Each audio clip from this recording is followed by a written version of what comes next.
சொந்தங்களுக்கு வணக்கம். மீண்டும் அனைவரை சந்திப்பதில் மிக்க மகிழ்ச்சி. இந்த வீடியோவில் என்ன விடயம் சம்பந்தமாக பார்க்க போகிறோம்னு சொன்னால், ஒரு ஏழை குடும்பத்தின் காசை ஒரு அரசியல்வாதியும் ஊடகவியலாளரும் சேர்ந்து பிடுங்கி இருக்கிறாங்க. இது நடந்தது 2002ஆம் ஆண்டு. இது சம்பந்தமான வீடியோவை தான் இந்த வீடியோ பார்க்க போகிறோம். யார் அந்த அரசியல்வாதி, என்ன நடந்தது, எதற்காக அந்த பணத்தை பிடுங்கி எடுத்தாங்க, எப்படி ஏமாற்றி பணத்தை பிடுங்கி எடுத்தாங்க, எப்படியெல்லாம் அந்த குறிப்பிட்ட நபரை தாக்கினாங்க, இப்படி நிறைய விஷயங்களை இந்த வீடியோவில் நாங்கள் முற்றுமுழுதாக பார்க்கலாம். நான் உங்கள் தோழன் ரதன். என்னுடைய வீடியோ பிடிச்சிருந்தா லைக் பண்ணி விடுங்க இந்த வீடியோவுக்கு. இதுவரை காலமும் நாங்கள் டாக்டர் ராமநாதன் அவர்களுக்கு ஆதரவு கொடுக்குறோம் அப்படின்னு சொன்னால் ஏதாவது ஒரு காரணம் இருக்கும். நிறைய பேருக்கு பிடிக்கும், நிறைய பேருக்கு பிடிக்காமல் இருக்கும். ஆனால் எங்களுக்கு பிடிச்சித்தான் நாங்கள் அவருக்கு ஆதரவு கொடுக்குறோம். ஆனால் இன்று வரை இந்த வெள்ள வேட்டி அரசியல் அல்லது இந்த வெள்ள வேட்டி அரசியலுக்குள்ள பின்னால் இருக்கின்ற மர்மங்கள், இன்னமும் அவர்கள் எங்களுக்கு தமிழ் தேசியத்தை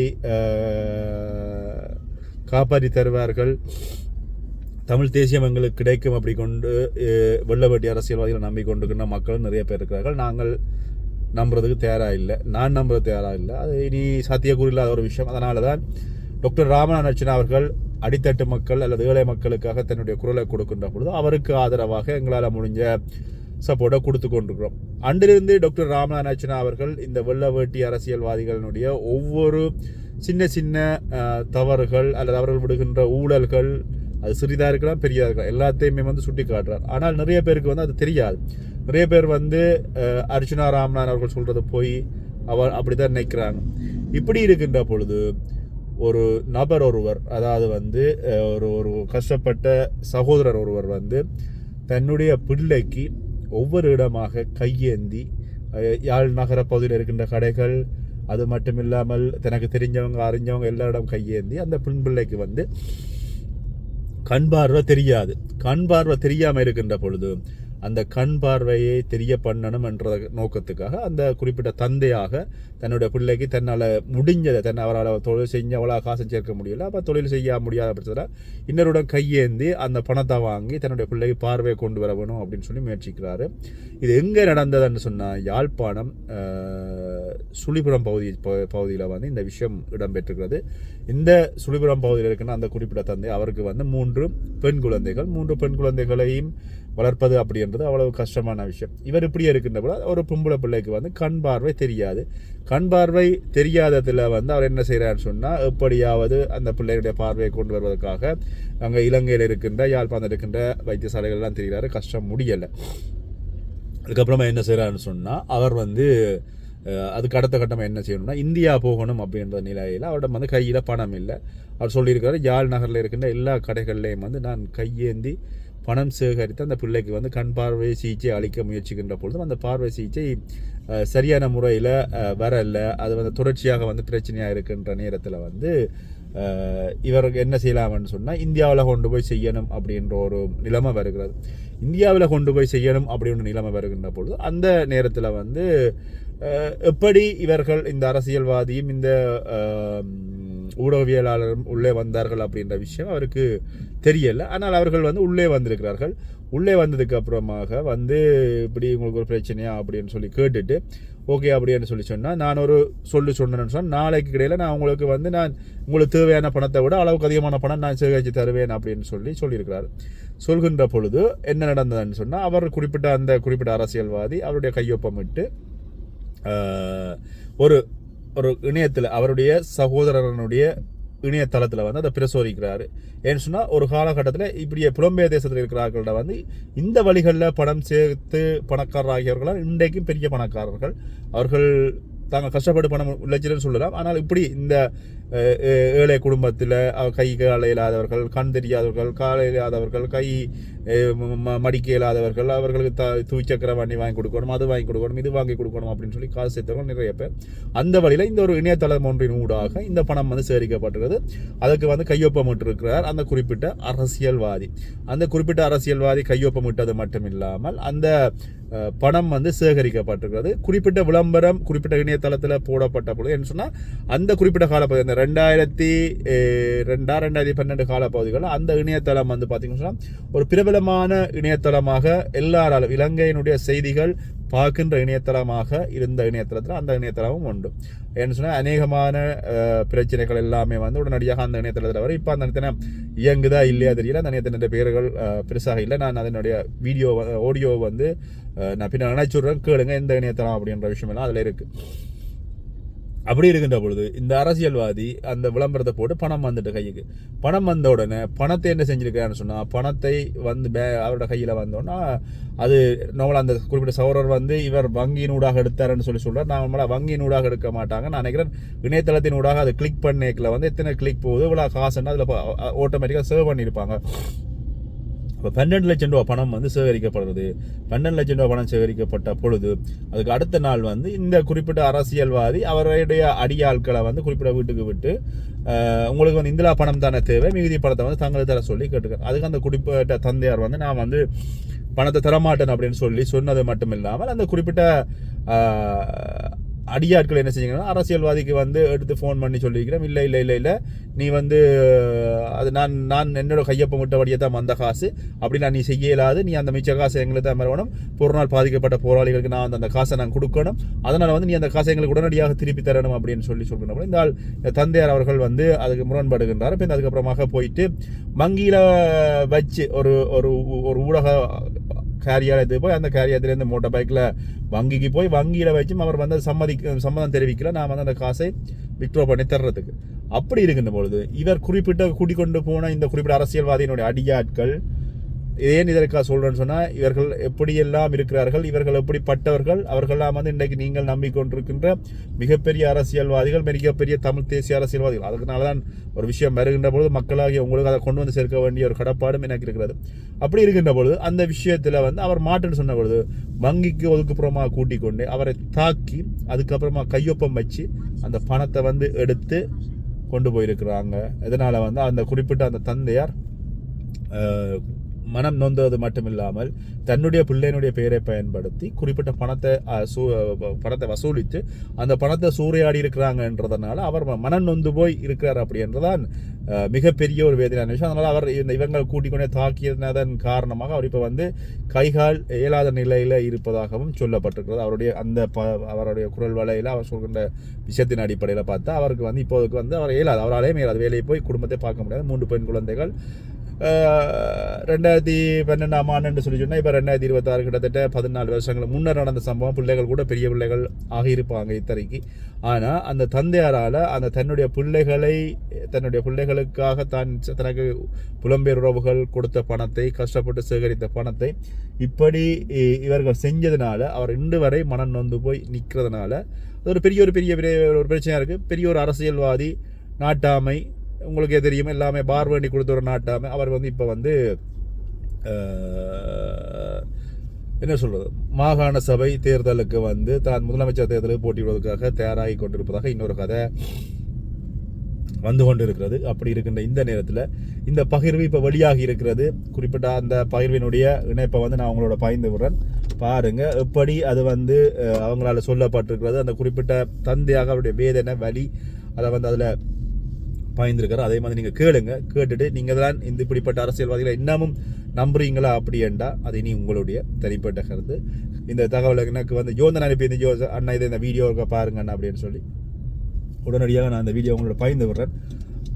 பார்த்துட்டு நீங்கள் ஒரு முடிவுக்கு வாங்க. மீண்டும் இன்னொரு வீடியோ சந்திக்கலாம். நன்றி. எங்கட மக்களை எப்படி துன்புறுத்தி இருக்கிறான்னு பார்த்தியாடா? நீ எவ்வளோ ரவுடித்தனம் செய்திருக்கிறான்னு பார்த்தியா?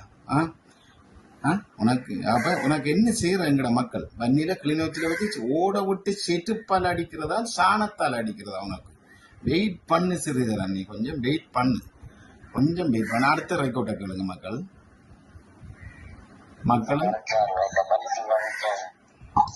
அது இப்ப என்னன்னா காசாக கையில இருந்து பறிச்சதா இல்ல பேங்க்ல இருந்து எடுத்தோம்னா? பேங்க்ல இருந்து இந்த அக்கௌண்ட் மாத்தினேன். உங்களோட அக்கௌண்ட்ல இருந்து அவங்களோட அக்கௌண்ட்டுக்கு மாத்தினா உங்களை சிறிய பாட்டி. அது என்ன நீங்க உங்கள்கிட்ட கையில இருந்து பறிச்சதா என் அக்கௌண்ட? சொன்னாங்க, என்ன ஒரு சங்கான பொழுதில் ஒருத்தன் நான் போய் வரையில யாழ்ப்பாணம் போய் வரை கடற்கரையா காசு சேர்த்தலாம். அப்ப முதல் ஆரம்பம் நான் 8 தடவை புள்ளி இந்தியா கொண்டு போயிருக்கேன். என்னது கடகடையா என்னது கேட்டது பிள்ளைக்கு வருத்தம் ஹாஸ்பிட்டலான டாக்டர் கொண்டு வந்து அப்படின்னா கண் ஆபரேஷனுக்காக பிள்ளைய நான் இந்தியா கொண்டு போறேன். யாழ்ப்பாணத்துல உள்ள முழு கடையில தரம் சொல்லுவாங்க கண் ஆபரேஷன். அப்ப தந்து அந்த காசை உங்களுக்கு எத்தனை லட்சம் சேர்ந்தது? அது ஒவ்வொரு தடவையும் போய் வரை வந்து சேர்க்கிறோம் நாங்க. எவ்வளவு? 8 லட்சம் ரூபா வரும். 6 லட்சம் அஞ்சோமா பிள்ளைக்கு மண்ணெல்லாம் பேசுவோம். அப்ப உங்களுக்கு என்ன, அப்ப உங்களோட அக்கௌண்ட்ல இருந்து உங்களை என்னண்டு அக்கௌண்ட் புத்தகத்தை வாங்கி மாத்தினவங்களா இல்ல உங்களை பேங்க்கு கூட்டி கொண்டு மாத்தினவங்களா? அந்த முதல் 6-7 தடவை நான் காசு சேர்த்து தான் ஒவ்வொரு தடவையும் போய் வந்தேன்.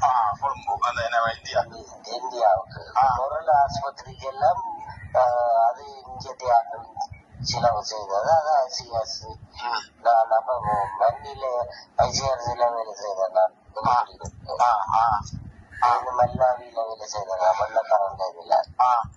அப்ப அவங்க எல்லாம் உதவி செய்த வெள்ளக்காரன் உதவி செய்தவன் சொல்ல அவனுக்கு அவன் இருந்துட்டு ஒரு 100 ரூபா அங்கிட்டே காசு தருவான். சரி அப்ப செய்து அப்படின்னு இப்படி யாழ்ப்பாணம் போய் வேலையை கேட்டான். ஒரு மொழியில் சங்கானையிலேருந்து வரவன் அவன் கண்டே என்ன நேரில் வந்த புள்ளிய கொண்டு போவான்.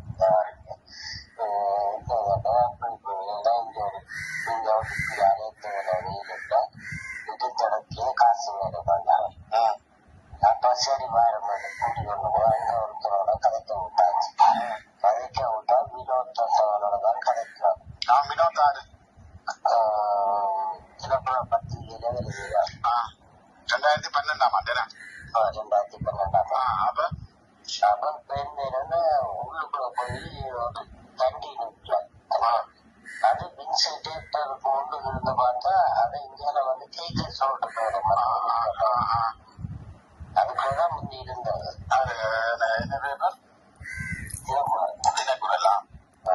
அது எந்த சொந்த இடம் டவுன்ல வந்து அங்கான போய் பிரச்சனை சின்ன கடை. இப்பதான் நீ சொல்லி வர இருக்கிறாங்க. அப்ப நீங்க சிறியர் நாங்கள் காசு வந்து உங்கள்கிட்ட மாத்தி எடுக்க அந்த 7 பேர் வந்து மாத்தி எடுக்க அங்க சின்ன கடையில இருந்தீங்க? இல்ல நான் பிறந்து வளர்ந்த இடம் சின்ன கடை. அப்ப நீங்க இப்ப சிறியர் நாங்கள் 2012ஆம் ஆண்டு வந்து காசு மாத்தி எடுத்த இடம் எங்க சொல்லி விடுமா? அது சொல்லி வரலாம். விஷயத்தை சொல்லுங்க. இப்ப என்னன்னா அந்த விஷயத்த அப்ப உங்கள்ட்ட சரி நீங்க காசு சேர்த்தோடனே உங்களோட அக்கௌண்ட்டுக்கு கூட காசு வந்திருக்குன்னு அந்த தினக்குறள் ஊடாக என்னன்னு தெரிவிச்சிருக்காங்க. விளையாட்டுக்காரனுக்கு தெரியும் என்னன்னு சொன்னா இதை இன்னி சிறிதரனுக்கு அனுப்பியிருக்கிறான். அது அனுப்பினா அவர் அந்த விழான மாதிரி இந்த பிள்ளைக்கு உண்மைதான் என்று உறுதிப்படுத்திட்டு கீழே பாராளுமன்ற உறுப்பினர் இன்னி சிறிதரன் அப்ப இந்த அக்கௌண்ட் நம்பர் இந்த ஐசி நம்பர் எல்லாம் போட்டுத்தான் கீழே இந்த அக்கௌண்ட்டுக்கு உதவி செய்யறவர் உதவி செய்யுங்க தினக்குறள்ல போட்டேன்.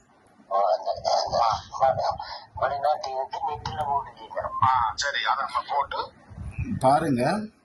தினக்குறளில் ஒரு பேப்பரில் போடுறதுக்கு அந்த வெளிநாட்டில் அந்த பிள்ளைக்கு காசு சேர்க்கறதுக்கு வேற கூப்பிட்டு கதைச்சி அந்த தினக்குறள் பேப்பரில் கீழே பார்லமெண்ட் உறுப்பினர் எம்பி சிறிதரன் ஊடாகத்தான் அந்த நிதி சேர்க்கிறோம்ட்டு காசு சேர்த்துருக்கான். புலம்பெயர்ந்த மக்கள் 5ம் 10ம் போட்டு ஒரு நாளில் 12 லட்சம் வந்திருக்கு. எங்களோட மக்கள் பாவம். எங்களோட மக்கள் இப்படியான ஆட்களுக்கு பனி, கஷ்டம், வெயில், கடன், துன்பம், இருக்கிற வீடு கூட ஒழுங்குல வெளிநாட்டில் பிள்ளைகளை படிப்பிக்கணும், கரண்ட் பில் கட்டணும், இவ்வளோ கஷ்டத்து மத்தியில்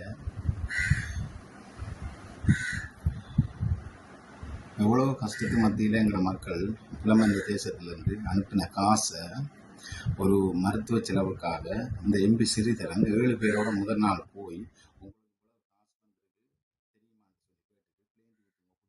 அந்த வீட்டுக்காராக்கள்கிட்ட பிளேந்தி ஊற்றி குடிச்சிட்டு அந்த 7 பேரோட போய் அடுத்த நாள் அவரோட வந்த 7 பேர் அவர் மட்டும் நின்று கொண்டு அவரோட வந்த 7 பேரை அனுப்பி அவரை கொண்டு போய் கொமர்ஷியல் பேங்கில் என்ன வேலையெல்லாம் செய்து சைன் வாங்கி எடுத்திருக்காங்கன்ற கேளுங்க மக்களே.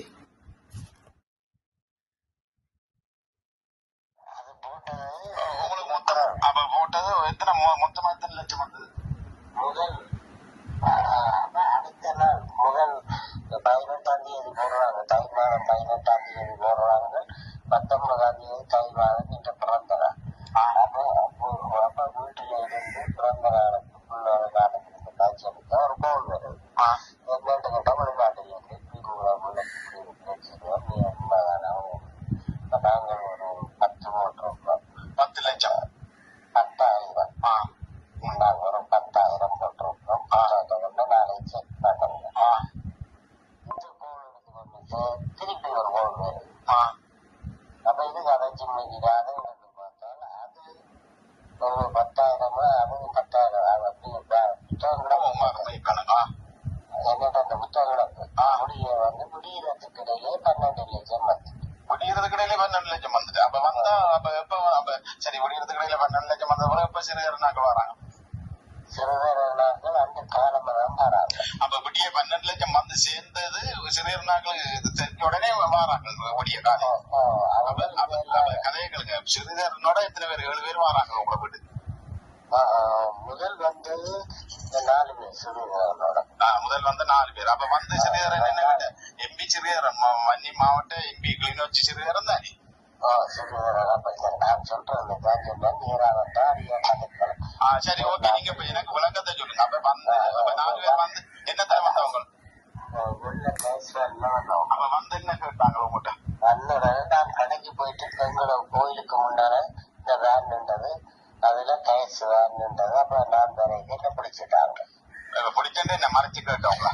மறைச்சு கேட்டா ரவீந்திரன் நான் கிட்ட நோமல்.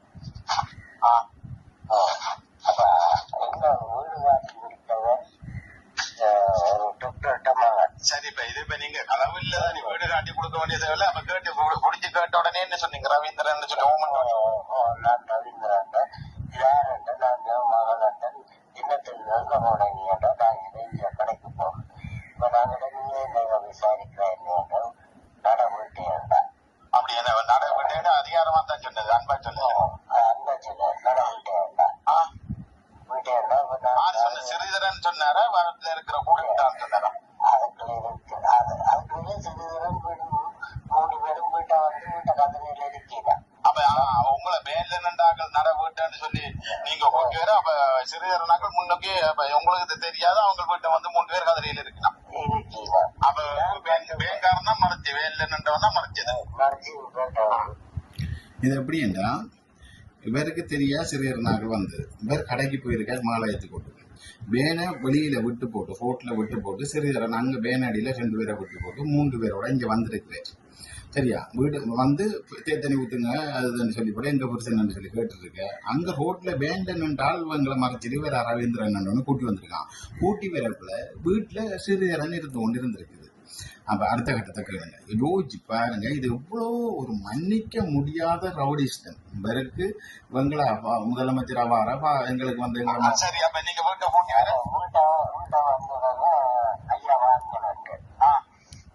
ஒரு தடிச்ச மீசை வச்சு உள்ள ஓட்டி என்ன தெரியுமா? தெரியாத அப்ப நாங்க சிறுநீரகம்ட்டா இப்ப நான் இங்க செய்ய என்னத்துக்காக வந்தேன்? என்னத்துக்காக வந்தேன்? பேங்க்கு போன வேண்டாம் நான் இல்லை. அப்ப கமிஷன் பேங்க் மேனேஜர் வந்து சித்தனையா அவரோட தொடர்பு வச்சு எந்த அக்கௌண்ட்ல எவ்வளவு வந்துட்டு பார்த்துருக்கலாம். பார்த்துட்டு தான் நீங்க பார்த்துருக்கீங்க. அப்ப வந்து 12 லட்சம் வந்திருக்கு. அப்ப இவர் என்ன கேட்பார் சிறியரன்? இதுல 2 லட்சம் தரம் மிச்சம் இல்லாத இயக்கத்துல இல்லாத ஆட்களுக்கு நாங்களும் நாங்கள் ஒரு மணி 1 லட்சம் ரூபா உனக்கு தரேன். அப்ப சிறியவன் அப்பதான் சொன்னது, நான் நெற்றில போட்டதுக்கு உறுதிப்படுத்துறது நான் தான்.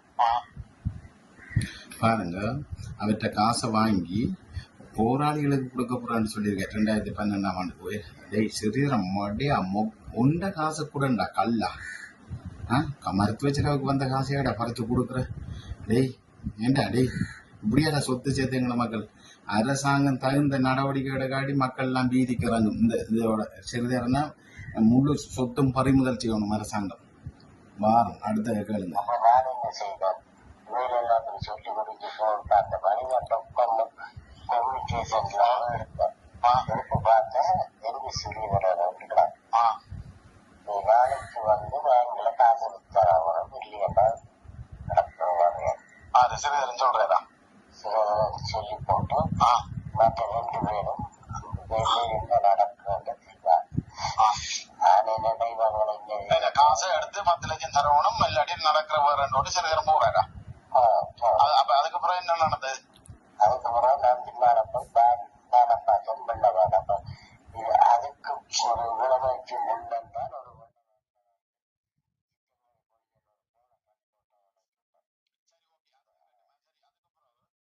அடுத்த நாள் என்ன நடந்தது? காசு எடுத்து யாரு வந்து காசு வாங்க அடுத்த நாள் வரவங்க பேங்க் புத்தகம் எல்லாம் பறிச்சு கொண்டு போயிட்டாங்க.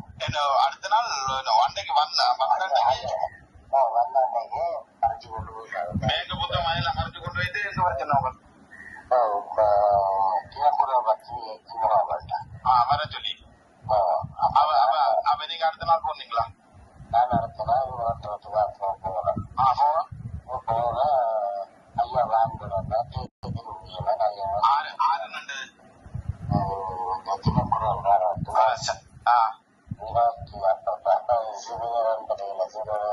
தினக்குரல் பத்திரிகைக்கு போக துளசி வினோதா வினோதாக்கள் வேணாத்திரி விழாவில் சரி வேறு பேங்க்ல தார புத்தகத்தை வேறு மூட்டை சேர்த்து நம்ம மனுஷனை தனக்கு இல்லாமன்றது என்னத்துல போனீங்க? நாங்கள் இங்கிருந்து பஸ்ல போய் திரும்ப கோயில்ல இறங்கினோம். அப்ப நீங்க 3 பேரும் போக உங்களை மட்டும் பைக்ல ஏத்திட்டு போறான்.